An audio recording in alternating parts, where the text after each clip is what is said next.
Rob, if I could start with you, just thinking about this season and the players that you had that emerged and grew as you look to the offseason and consider, what's out there. How much would you prioritize continuity and keeping together part of what you've seen have a certain level of success from this season?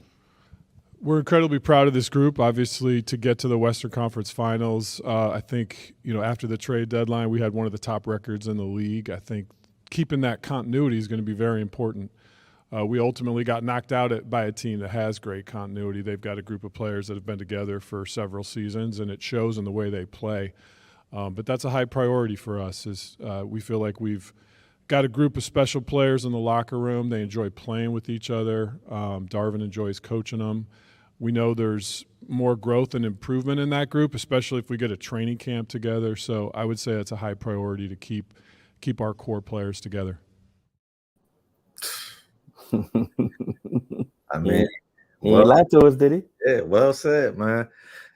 And with that, we want to welcome y'all back to your little summer update of, your LLC fix, your Laker Lounge Confidential fix. And of course, we are brought to you by none other than your favorite pod, the 3-Man Weave podcast.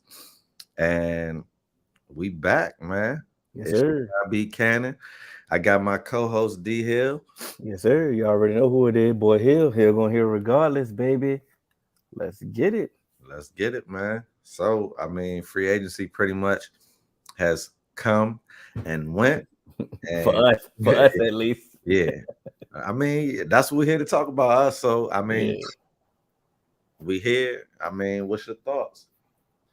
It was a reason why, I made sure I played the exit interview from Rob, his heavy emphasis on running it back, as much as he can. But he wanted cohesiveness, chemistry. He wanted to get a full training camp. Because what people forget, like, we got this entirely different roster after the trade deadline. With only like 20 games left, with we was the 12th for the 13th seed. I understand that we was only a few games back from the actual 6th seed with the logjam in the Western Conference, but it was a rough road. You had to just get in where you fit in when it came with that roster, and we got some success. We went ultimately to the Western Conference Finals. I understand we got swept, but once again, we ran into a buzzsaw that had some chemistry, cohesiveness, some things that we are striving for. So, bringing people back and going to, an actual training camp, actual offseason, actual things to, get, work on. Darvin actually knows the players, actually, say this is how you get to your spot. Oh, this is what you do best. This is what you do great. Instead of just throwing you in there and hoping that you can just fit. He like, I actually know what your strengths are. I actually know what your weaknesses are. And your improvements in the offseason, the natural growth, that natural confidence of knowing what to do should be the natural improvement for the team. Yeah. I 100% agree with that, man. One thing that has bothered me about what this modern league has taken us to is people not wanting to, in the NBA now, people just not wanting to have their team set going into training camp, because in the NBA they heavily rely on we can make moves at the right before the trade deadline, right at the All-Star break. And I don't want to knock that strategy, because we've seen some success from that, not just from our team, but from teams throughout the league. We've seen teams make a move and boom, it was the piece they needed. But when you look at these dynasties, bro, they're not doing that. You see what I'm saying? They're coming in set with all the things happening that you just listed. You know what I'm saying? Darvin Ham, knowing the players, knowing their sweet spots, knowing how you like it, running plays that we all know that we're going to use. You see what I'm saying? Yeah. Everybody being on the same page, that cohesion. I truly think this collection of players that we have, and we'll get into the players later. Yeah. I think I think we may have something. It's the Laker Lounge, it's LLC. Of course, we're supposed to say that. But if you've been watching us and you know our track record, we ain't been feeding you no BS. We was giving you legitimate weekly updates of how many games we were going to win per week. We were right majority of the time. We pretty much predicted that tear that we was going to go on to get to the playoffs, and nobody else did. They were counting us out, bro. So it's like we've been giving it to you straight. So it's like we're going to continue to do that. So I truly think with all the points that you named, this team can have some success. And I don't think that if we're doing something at the trade deadline, it should be something small. You know what I'm saying? Mm-hmm. Something minute, maybe like the Knicks did last year. Like maybe take a one piece out, add a one piece in. I don't see us doing a whole overhaul like we did last year, even though that put us in position to be where we're at now. So, but even if, let's say, for example, before we get too far ahead of ourselves, let's say, for example, a superstar or a disgruntled star is available at the trade deadline. We now have the contracts and assets available to actually realistically make a move. Yeah. Any other time, it would just, we just throwing the Lakers name out there because it's the Lakers and it gets traction. Now we can actually make sense of like, okay, we can attach something in some players to go get some players. Yeah. Like, but before we get too far ahead of ourselves. But if you think about last year, the roster that we had, the most objective that we could possibly be, not objective, but biased fandom that we had, we said this roster that we had last year, beginning at the same exact time, was gonna get us into the play-in. Yeah. You feel what I'm saying? So we went from we was banking on being a legitimate play-in team to I now believe that this roster right here is a comfortable 5-6 playoff team. Yeah. Right. I agree with that. And that's a key difference from fighting to get in the playoffs, getting the play-in, from being an actual playoff team that get some rest before your playoff series. Yeah. And who needs the rest more than LeBron at this point? Facts. Like, he done earned it. And I think this roster is well more equipped to load manage Anthony Davis, for say, or load manage a LeBron. I think so. And with not much of a drop off for a regular season. So you can withstand a regular season instead of just putting them through the gauntlet. Like you playing hard, and then next thing you know, they this foot pop. You be like, all that damn wear and tear we to put on you, all these playoff minutes that we been playing. You play 40 minutes in December. Like we should not. You should. This roster currently constructed, they shouldn't have to do that. That's all we saying at this point. Yeah. And also with a better seeding, could give you a better result. But and then also minus our stars, like you alluded to, the overall tune starting back with the trade deadline last year, the overall core of the team is just getting younger. So it's like, which is like you say, we're better suited to low manage a LeBron and the AD at this point, and rightfully so. They've earned that right. So it's like it is what it is. It's like I'm not a low management guy, but I also don't want LeBron playing 40 minutes in December, like you said. Like when you look at other superstars, like Steph didn't have to play 40 minutes in December. Now, granted, their team is built differently and they do things differently, but it's just like still they understood that when I want Steph playing 40 minutes is in the playoffs. But like I said, I'm not an advocate for load manage, but I do understand where we at with it. But we're talking about LeBron in year 19. Yeah, absolutely. damn near 40. If anybody that earned load management, it's him. It's LeBron. So if you know what I'm saying. And on top of that, we do understand that AD has an injury history. So you're going to have to do anything that you possibly can to preserve his body because you're going to need him when it matters the most. And we've seen when we had Anthony Davis on the basketball court last year, we had a great Anthony Davis last year. I do understand that he had some bad games or some disappearing acts, but they definitely did not outweigh the good that he did last year. Not at all. Like I say, the best thing that we can do for Anthony Davis is keeping him on the court. And now we have players on the now we have players on the court, and he has less responsibility, if you want to be honest. When you think about Joker, right? Mm-hmm. He has an enforcer with him at all times. Aaron Gordon. Yes. We haven't had that for our big guy. So we've left them exposed. You know what I'm saying? Mm-hmm. There's a reason why you're supposed to have a 4. You know what I mean? A solid 4. And it's like, if Anthony Davis is going to be our 5, then we're going to have to protect him like people protect a true 5. And we have not done that. But to all the points that we've made about this roster, I think that we're setting ourselves up to be able to do that this year, to have some backup. We do have one more roster spot left unfilled, and I think it should go to a front court player. I absolutely think we're gonna save that for later. So let's talk about the roster now. We got the new look Lakers. Look at that. Look at that, man. Yeah. Look at that, man. Happy as that. Look, they use that. Yeah, the people that do this stuff, bro, they know what they doing, bro. That's the happiest we've seen, bro, in a while. But I know our last episode, like I said, we was very we wanted Rui back. We wanted Austin Reeves back. We knew they was the first 2 people, that they controlled the offseason for us. And we didn't hesitate to bring Rui back. Boom. Bro, they really listen to LLC, bro, and follow the blueprint, because that's exactly what we told them to do.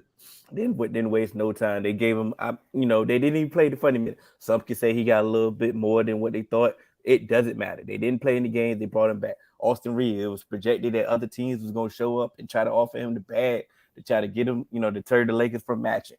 That didn't happen. You know what I'm saying? We gave him more. They gave him. You know why? What? You know why it didn't happen? Because, bro, the Lakers put it out there. And this is how use the media to your advantage. Talk about narratives and stuff, right? Mm-hmm. They said if anybody offers whatever you offer Austin Reeves, we're gonna match it. And we're gonna wait until the last possible day to match it. So what that's gonna do is, if you want Austin Reeves, you better bank on not making no moves in free agency until it's the last possible chance. So what we're gonna do is take your salary cap for Austin Reeves hostage. Mm-hmm. And what other teams said is that worth even getting into a bidding war? Because he could be a product of the system. You know how we talk about Brucey B. You know what I'm saying? He could be, but it's like they don't know that. We don't know that. But ultimately, I'm glad that tactic worked, man. Absolutely. Like, go out there, show your players that you're invested in them. We got your back. Listen, bro, we're trying to pay you whatever the market rate is. And I think that's why he said, you know what? Let's not even wait for offer sheets from other teams. Y'all offered me the most that I can possibly get from y'all. Y'all showing me y'all want me. That's a reward. Like I said, kudos to them. One of the first signings that we did was Taurean Prince. It was surprising that Minnesota let him go. Yeah. But he became on the market, so we go and get Taurean Prince. Kind of remind you, he's a defensive guy. He kind of remind you, cut from that Rui cloth. That it's like it's more the desire from him. There's some more left in there. Yeah. I definitely think that he got a chip on his shoulder, because we've seen flashes of Prince wanting to go to that next level. Mm-hmm. But it's also, he was in the Minnesota where it's kind of crowded for him to do his thing where he wanted to do. He wasn't the guy that they're looking to put the ball in the hole. It's like he's the guy we're looking to bail us out if all else fails. So it's like that role is kind of hard. That's also kind of the role that Rui fell into for us last year, to where we had to say, look, we are going to be swinging it to you late. Don't worry about missing it or making it, bro. You just got to let that pressure go and just play your game, bro. And he rose to the occasion. So it's like, if TP, that's what I'm gonna start calling him. If TP gonna live in that same vein, I think, bro, that's a great signing, because Rui can help him already, because he already made the adjustment. And not saying that just because someone tell you how to make an adjustment that you can make it, but he there to show him and help him through it. You feel me? And they can play together. His culture is different. Like, he don't really take a lot of jokes and stuff. So it's like, basketball to him is serious. You know what I mean? Like when people, the stories that I've heard about him, so it's like if someone come and say, look, man, help me out with this, he gonna dead really mean that. You know what I'm saying? Because that's the type of culture that he come from. So I'm excited about that, but I'm also excited about the Cam Reddish pickup. I know that that's a lower pickup. Go ahead. Not expecting much from him, but I honestly think that he could play that Malik Beasley role, but actually fill it. Okay. I agree with you. I've been high on Cam Reddish since Duke, you know what I'm saying, and it just hasn't clicked for him in other places. So this is the time that you can. What's the best way to get paid? Show up, show out, in LA on one of the biggest stages, and go ahead and get your money. And like I say, and I say this, I use that analogy for this example right here. If money doesn't motivate you, then nothing really will. You know what I'm saying? At this point, you know what I'm saying. But I do feel that it's a low risk, high reward. It's the same. It's similar to how we did with Malik Monk. Yeah. Similar to how we did with Lonnie Walker. Both players went on to flourish other places because they was utilized to their strengths. Yeah. Like I said, Cam Reddish is 6'8". He can shoot. He has he has the size. He has the capability to be something that he hasn't shown. And I think being with now with LeBron, you're seeing greatness. Yeah. You've been in other places, you've been with other good players, I get it, but now you with a considered GOAT. It's gonna be mandatory. Are you gonna be one of the pieces of shit at the deadline, bro? Whatever Bron tell you to do, you gonna be ready to listen to that. Ask AR. He said, "Okay, Bron." Like he ain't know what he said. Okay, Bron, but I'm gonna do it. And look, it worked out for you. 50 mil later, he called him like, "Thank you, Bron." It's one of those moments, like you say, you got to use use his IQ to your advantage. Facts. I thought you was gonna go over to Gabe Vincent next, but we talk about Gabe Vincent. I actually was gonna go to Jackson Hayes, man. You going to Jackson Hayes? Let's talk about Jackson. Yeah, man. Man, this is another young player who I think gonna have a chip on this. That's gonna be our little thing. But you know what? I like that about the Lakers right now. We need a chip, bro. Like AR got a chip. I think Rui don't naturally got a chip, but he down for whatever. But you got TP gonna have a chip. Cam Reddish gonna have a chip. D'Lo should have a chip. Absolutely. And Jackson Hayes should have a chip. And here's the thing about Jackson Hayes, man. This is a versatile player, bro.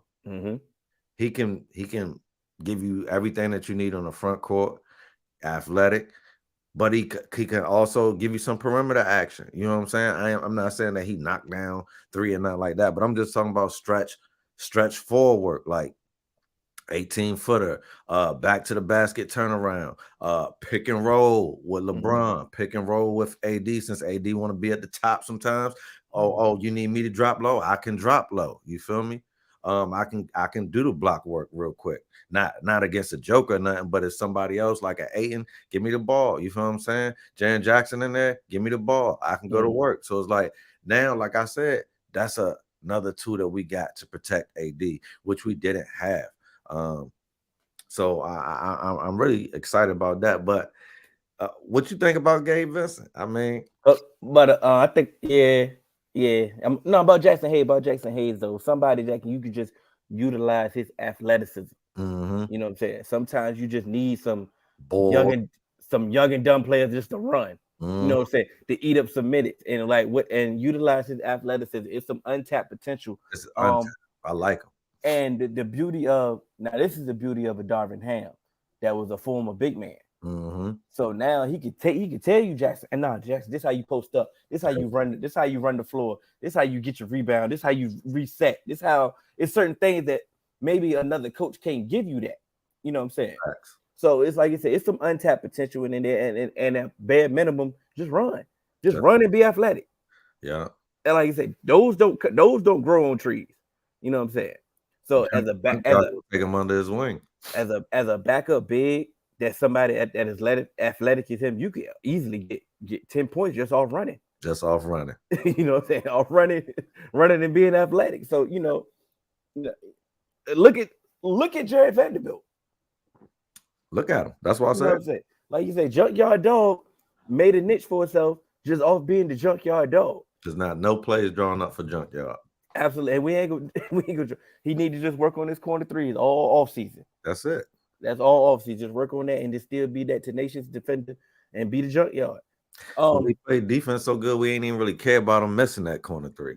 That's absolutely right, because like he was giving us everything else, and like you said, the effort is there. And once somebody giving you maximum effort, bro, how you mad at that? It's like Giannis said, man, I cannot hit threes too, man. If junkyard would have been hitting threes, we might have won the chip. You know what I'm saying? That would have been real different. If he could have just been open and hurting people, because he was open a lot. I mean, yeah, purposely. But like I said, it just worked. But now we know this is an aspect of your game that we need you to work on. Right. Just hit the corner three, bro. Just hit a corner three. Just be respectable. Yeah, that's it. You know what I'm saying? Just be respectable from there. You know, at league average is all we asking for from the corner three from you. You know what I'm saying?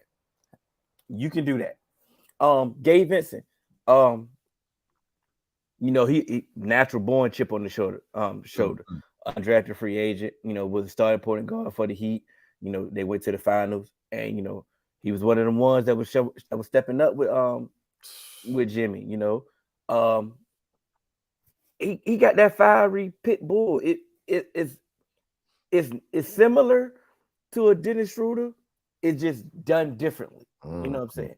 He can shoot. He can play. He can defend. He's active on the defensive end, but he can run a team.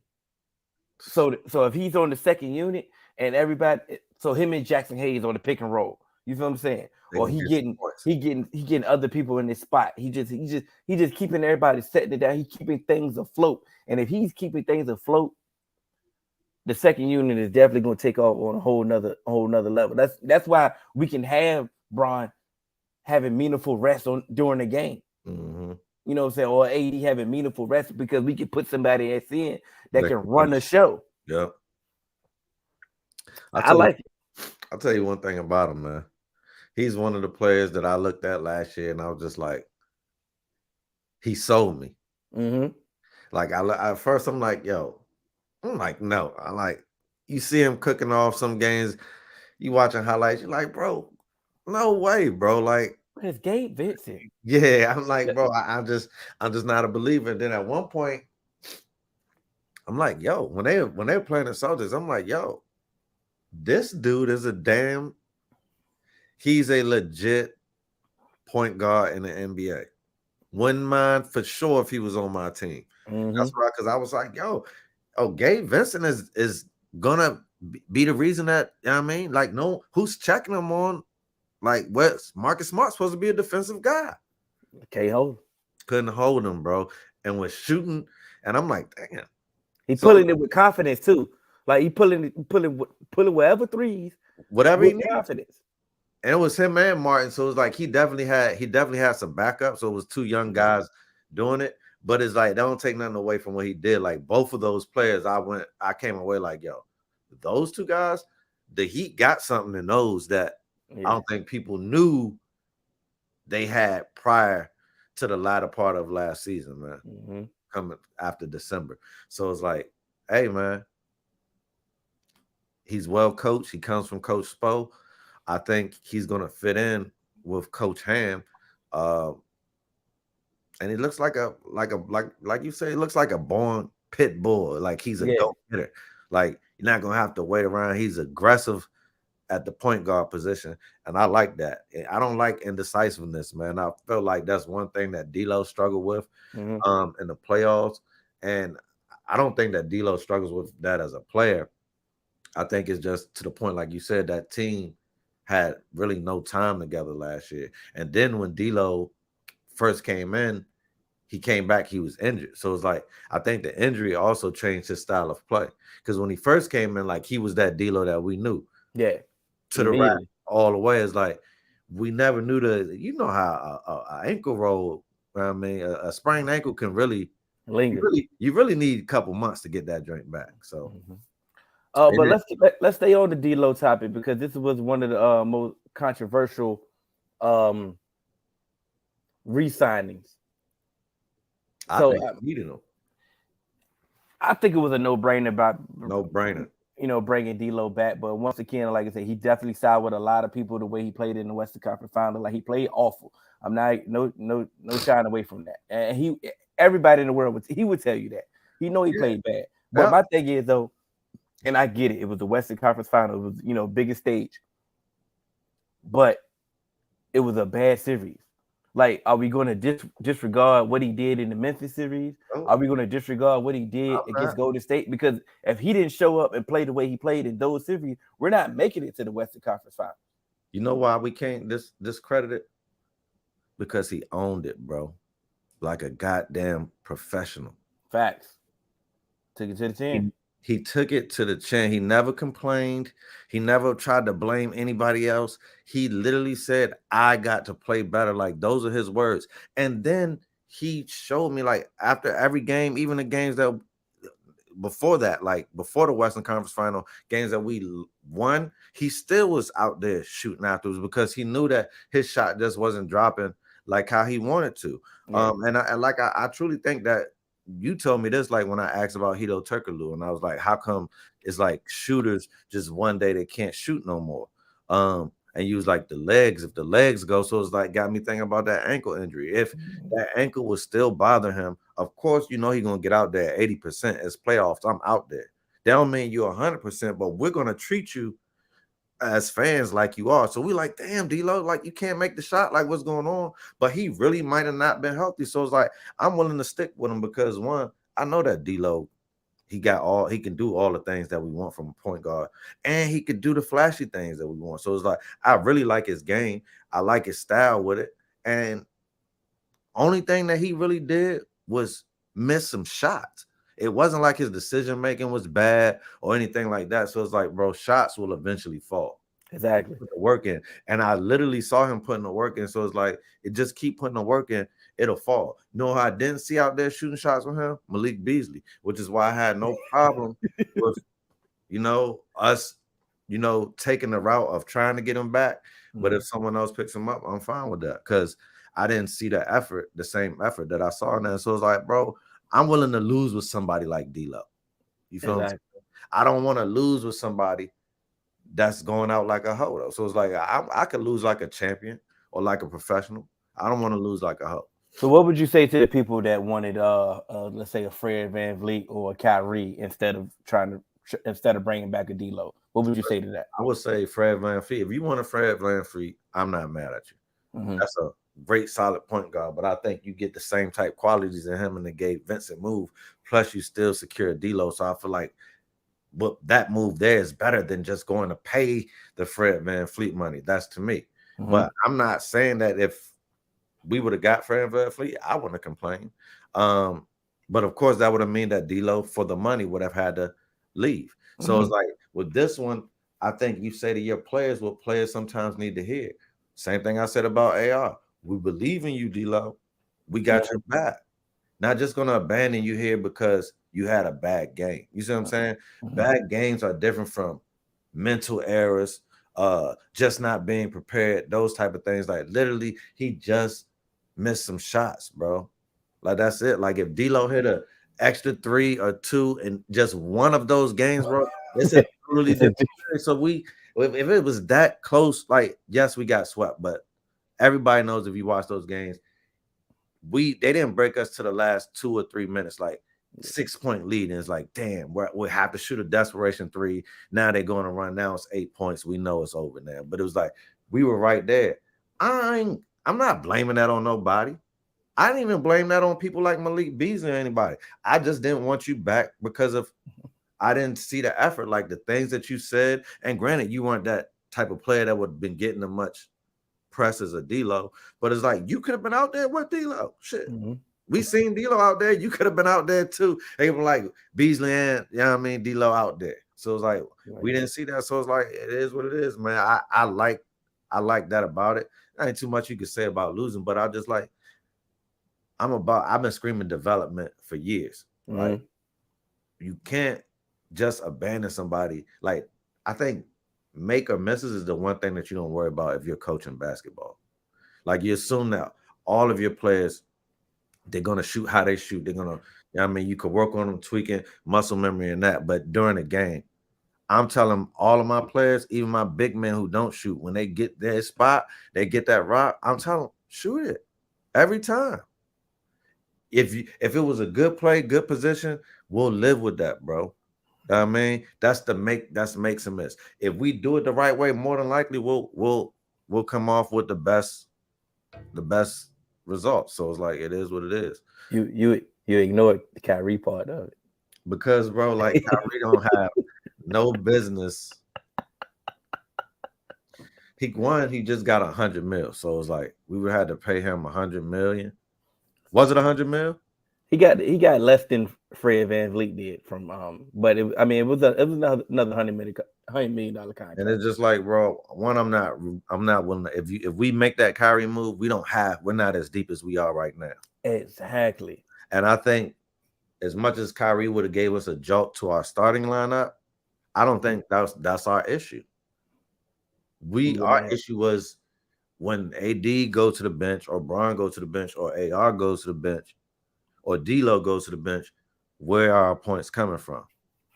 We knew Rui could provide us some, but then that was it. Then we needed Lonnie, or we had to go deep to get it. I don't think we'll have to do that this time, and I think Rob took the approach like we can give another jolt to our starting lineup, but our starting lineup was competitive last year with other starting lineups. I think if we make the whole team better, then that just makes our starters that much better as well. So I like to say, when it comes to realistic moves, like even the Fred VanVleet move, whether, like you said, I remember you sent me a trade proposal that we seen. Like I said, even that wasn't realistic. It was one of those things that just, let's keep the Lakers name, let's keep the Lakers attached to a star. It just wasn't realistic. And when I deal with reality, bro, reality was what we did this offseason. It was. Like you said, go getting another star wasn't reality. It wasn't reality. You have to. Superstars. You just need people to do their job now. And once you get those people to do their job, their job is going to be easy. But maybe like I say, you can't. Some things you can't grasp on. Some people can't grasp until they see it. So we're gonna have to see the way you see it, bro. Older Laker teams with Fisher and George. You know what I'm saying? These were guys that just did their jobs, and they had two superstars, Kobe and Shaq. Then they just surrounded them with guys who can come in and do their jobs. You know what I'm saying? So it's like, depth is always. I think we have that here, and I think that's what Rob looked at. It's like, no need to go and chase and pay somebody a lot of money. We just did that. Yeah. Like I get it. Like I say, we just got from under that with Russell Westbrook. You know what I'm saying? And that didn't help. You seen the roster around that. It was nasty. Yeah. And then when we kept trying to bring people in, we kept bringing nastier people, and we were hoping that something would stick. Like you say, no, let's go get some people we know can play. Now we got people that we know can play. We can do things differently. Like that's what all the and you commit to them. Like you take a guy like Gabe and you say, like, bro, 3 years, right? So it's like, come on now. It's like he know that he gonna be on this team. He got every reason to want to dig in and try to do it. You know what I'm saying? And they know that some of the younger players know that Bron ain't gonna be here for long. Like, got a chance to try to make a run, and then try to carry the torch. Exactly. So it's like, bro, two birds in one stone. We got a short-term goal. We're trying to win right now with Bron, and I'm trying to stay when he leaves. Exactly. And this could be, you could carry the torch, and you could be the next line of historic Lakers, bro. Come on now. They weren't on the graphic, but we definitely got Max Christie coming back, the rookie from last year. Very excited. I like Max Christie too. Very excited to see what you do. We got the draft pick. We got Jalen Hood-Schifino. Yeah, he's supposed to be something. He gonna fight for some minutes. You know, somebody getting cut. Somebody getting cut, bro. And Max Lewis, another, 3-and-D type of wing. We got him in the second round. We said we would be paying attention to those three specifically in the summer league, but those are other depth pieces though. It's over for Scotty, brother. So for Scotty, he's not on the summer league team. I don't believe. I'll text you after because I did hear some things. I definitely heard it's over for Scotty though. Yeah. But I definitely tell you off air about that. But yeah, those young pieces, like I said, Max Christie, like I said, he's definitely a 3-and-D type young guard defender. He's getting stronger.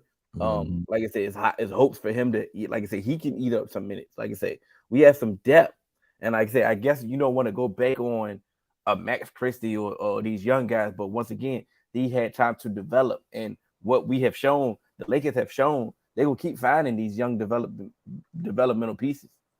Facts. Each year.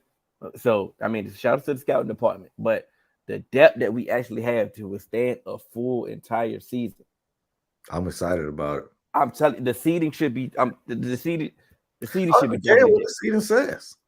You said what? I don't even care what the seeding is. Like I feel like, bro, the league, they're still gonna downplay. They're gonna try to downplay this roster like we've seen some of the pundits say. But I feel like 15 games into the season, people gonna be on notice. You mean the 15 games of the season we gonna actually have a winning record and we ain't gonna be 2-10? Bro, or, last year, bro, that start put us by. We almost didn't make the playoffs just because we started that damn bad, bro. I ain't seen a basketball start like that still made the playoffs. I don't think ever. You feel what? Now you feel what? We had a 2% chance making the playoffs. You feel what I'm saying? Like, but I ain't trying to live. I'm not trying to be in November talking about we gotta have this. You know what I'm saying? That's how we was looking at game 5. I know we was counting games in November. We was like, bro, we got 10 games before Christmas, bro. Then we got a chance if we make some moves after All-Star. You feel what I'm saying? Like just like, and once again, I'm harp back on this part because once the season goes, we'll be able to say it again. But the seeding is going to matter though, can it? Because like it's the easier road to the play. I do believe we ran out of gas. Yeah. I believe we ran out of gas. I believe we've been playing playoff basketball since February. That's why. Now you see why a better roster, a better regular season roster can withstand some. We'll be well equipped for the playoff. We can wrap it up with this. We did get Damari Carroll has been hired by the Lakers as assistant coach. How you feel about that? I mean, if Ham like it, I love it. I always like. I definitely hard-nosed player when he played in the league. That's what I like about it. So he can relate to a Rui, TP, Vanderbilt. He's cut from that Ham cloth. Yeah. I like former players when they get into coaching because, like I say, they are relatable people, to the players. And my thing is, this is my thing when I go with my teams, bro. Like I'm gonna give you the benefit of the doubt to you mess it up. So this is my thing. I trust in Rob. I trust in Darvin Ham. I trust in Jeannie Buss, right? If they want Damari Carroll here, then so do I. What the hell? Until Damari Carroll gives me a reason for him not to be there. But it's like, one, I'm all for young coaches that look like me. Absolutely. So why would I even hate on a guy like that? My mother told me if you ain't got nothing good to say, don't say it. And if you catch me on here saying something not good, it ain't personal. It's just me probably giving facts of somebody else not doing good. It's very rarely I'm going to just get up here and say I don't like somebody. You know what I'm saying? Because I'm rooting for everybody. Yeah, that's black. I was like, nah, let me stop. But I definitely do. I think he, like I say, the way he played in the league, like I say, he could definitely relate to a Vanderbilt, a TP, Rui, AD, need him. Yeah, I'm about to say even AD can get some tips and pointers and like, hey, Cam Reddish, hey, I can teach you how to stay in the league, brother. Yeah, that's one thing I can show you how to do. I mean, kudos to him, he's been doing it. I mean, he's around. And we ain't seen no production, but he's still here. Still around. How you doing it? But it's a magic trick to this point. But Carol can maybe show you how to make it reality. You know what I'm saying? I can at least get you one check. let me get you one big check, brother. But this is LLC. Yes, sir. Lakers Lounge Confidential. I am Hill. That is Cannon. This is episode 10. 3-Man Weave will be returning Thursday. All three of us. 7 o'clock Eastern Standard Time. So make sure you like, share, subscribe to the YouTube channel. I appreciate you. And we out. Yes, sir.